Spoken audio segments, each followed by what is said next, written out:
Welcome to the Preaching Donkey Podcast, a weekly show where we explore how to preach life-changing messages. I'm your host, Lane Sebring, and I'm so excited to bring you inspiring and helpful conversations with amazing pastors and church leaders, all designed to help you take your preaching and leadership to the next level. And now, let's dive right in.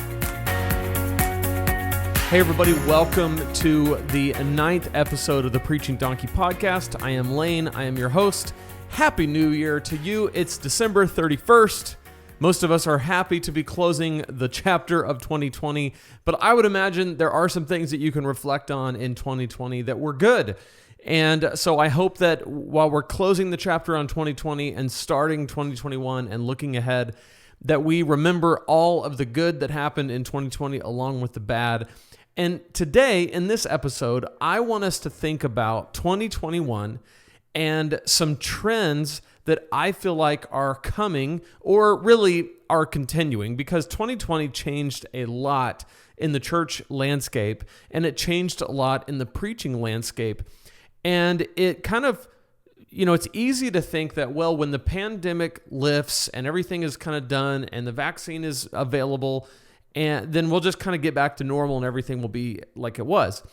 And there's parts of that might be somewhat true. And what I mean by that is a lot of people do want to get back to normal, and a lot of people will as soon as they possibly can. And that's fine. That's a good thing. But we have had a good, solid, like the better part of a year learning how to adjust the way we do church and the way we do ministry and the way we carry out what it is to minister to people and pastor people and to preach. And some of those changes I don't think are just going to go away forever. I think some of these things are trends that are adjusted and that are going to be adjusted well into 2021. So I want to give you 4 things that I see are trends that kind of started as a result of 2020 and as a result of the pandemic. But I see these continuing to be important in 2021. So I think we as pastors and as church leaders need to be ready for these 4 things. And number 1 is virtual engagement and virtual experiences. And what I mean by this is really the importance of virtual engagement over just streaming a virtual service. When the pandemic started, all the churches, we talked a lot about this on the Preaching Donkey YouTube channel back when all this started. And a lot of churches kind of just said, okay, well, we can't do in person for a while, 15 days to slow the spread. So here for a few weeks, we're going to stream our services live, and that'll be what we do. That'll be what we do. And if they were on top of things, they avoided using words like canceling. Dun, dun, dun. I hate the word canceling. Back in those days, you saw every church. We were canceling services. We're canceling this. We're canceling that. And I really encouraged pastors in those days to not use the word cancel, but to say, instead of meeting in person, we're going to meet online. Most churches started doing that, not because of me, but because, we just kind of learned we want to avoid saying we're not doing. We want to avoid just saying what we're not doing and say what we are doing. So we are meeting online. But what happened is a lot of churches just took what they were doing on a Sunday service and put it online. They just streamed it. And that might have worked for a period of a couple of weeks, maybe 3 weeks, maybe a month.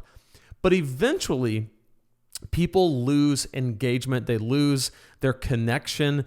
And it turns into just observing or watching someone put on a service, only now you're in your living room doing it. So what became really important in those days, a few months ago, was to actually have engagement, to include people in the process. One of the things we did at my church is we had what we call micro churches that would meet via Zoom right after the broadcast. So we would have the Facebook Live and the YouTube Live and the live streaming of the service. But then immediately following that, you would jump on with a small group of people and you would discuss the sermon content further, and then you would also pray for each other, get to know each other, things like that. We actually continued micro churches to this day. I lead one of those micro churches that sometimes meets in my home and sometimes meets via Zoom and sometimes meets in a hybrid fashion. But we found that we had to have engagement for people to stick. That was crucial. So going into 2021, we can't rely on just, well, we're going to just go back to meeting in person and everything will be fine. People are just going to come back. They're going to sit in rows. They're going to stare at the preacher. They're going to stand there and sing the music, and then they're going to leave and everything's going to be fine. I think people crave a little bit more engagement, whether it's through a virtual process or in person. We have to learn, how do we make this experience more about engagement and less about being a spectator?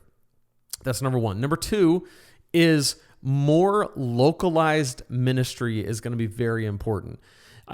Really, this is the case for two reasons. Number one, there's a very practical reason, and that is because there's a lot of economic suffering going on right now. So there's a lot of people who just have a lot more needs in your local community, depending on how hard hit your community is, depending on how severe the cases were, the lockdowns, things like that.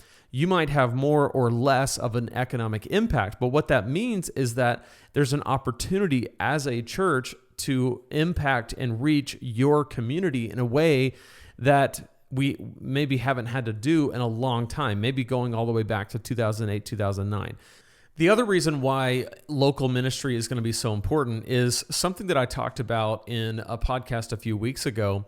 There was an article about how important it is to hyper-localize your ministry. And this is because everything went to virtual, people got used to not being tied to the location that they're in to go to church. Same thing happened with work from home situations, right? A lot of people who became location independent because they now could work from home ended up looking around going, well, I can move to a different state. I can move to a cheaper state. I can move to a different country if I want and keep my job. And it changed the landscape. The same thing is true in our churches, where people went from being connected to your church because it's in the town to realizing, well, I can stream any service. And if you're just streaming your service and the church, in this other state or this other place that's bigger and flashier and all that is streaming their service, I'll just go over there and watch that service. And that's kind of the way it went. Not with everybody, but with a lot. And what became really important was for churches to be just hyper local in their approach, that we are, even though we're virtual and even though this is an online experience on some weeks and maybe some weeks it's not, but even though it's virtual, we are in this community, we're for this community, and we're defined as people who live in this local community, and we're a local church, we're a local body in this community, versus just trying to put on a show for the masses. And I think that kind of ministry going into 2021 is going to continue to be important. Number three, smaller gatherings and more of them. One of the things that we saw in 2020 is that you can't shove as many people into a building as you can, right? I mean, we had to adjust the way that we did church services. We had to adjust the way that we did crowds. And I don't think that social distancing is going to necessarily go away as a public expectation or a public standard, at least maybe not for a while. And so I think we have to kind of think about and consider, what does it look like for us to have maybe smaller gatherings with fewer people, more of them, and how does that affect what we're used to as a church? I think that's going to be a trend that we saw in 2020 that's going to continue through 2021. Maybe not completely out of necessity, but maybe because the more gatherings we have, the more hooks in the water there are for people, and the more opportunities there are for people to be engaged in the process. So that's just something to consider. Again, all of these are predictions.